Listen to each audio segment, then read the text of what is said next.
इंडिगोच्या विमानात मराठीला दुजाभाव देण्यात आल्याचं पाहायला मिळतंय। अमित ठाकरेंच्या प्रवासावेळी इंडिगोच्या विमानात हिंदी आणि इंग्रजीतून उद्घोषणा देण्यात आल्या। मनसे कार्यकर्त्यांनी इंडिगोला जाब विचारला। मनसेच्या इशाऱ्यानंतर मराठी उद्घोषणेच्या अंमलबजावणीचं आश्वासन देण्यात आलं। मनसे नेते अमित ठाकरे यांनी नवी मुंबई आंतरराष्ट्रीय विमानतळावरून नागपूरपर्यंतचा प्रवास केला।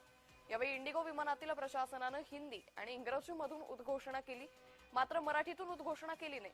याबाबत अमित ठाकरेंनी नवी मुंबईतील स्थानिक पदाधिकाऱ्यांना या संदर्भातील कल्पना दिली।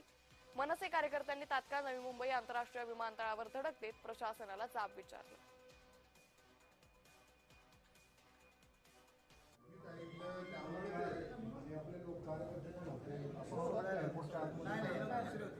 ठीक आहे ना, म्हणून आपण लगेच ऍक्शन मी तुम्हाला तुम्ही जर स्वतः एक पत्र काढलं ना तर अति उत्तम होईल।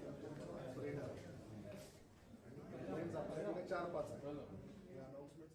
एअरपोर्ट मध्ये बाकी म्हणजे आकाशा असेल किंवा इंडियन एअरलाइन्स ही लोक मराठीमध्ये त्यांची उद्घोषणा करतात, परंतु इंडिगो ही अशी एक फक्त हे आहे एअरलाइन्स आहे त्याच्यामध्ये मराठीमध्ये उद्घोषणा होत नव्हती।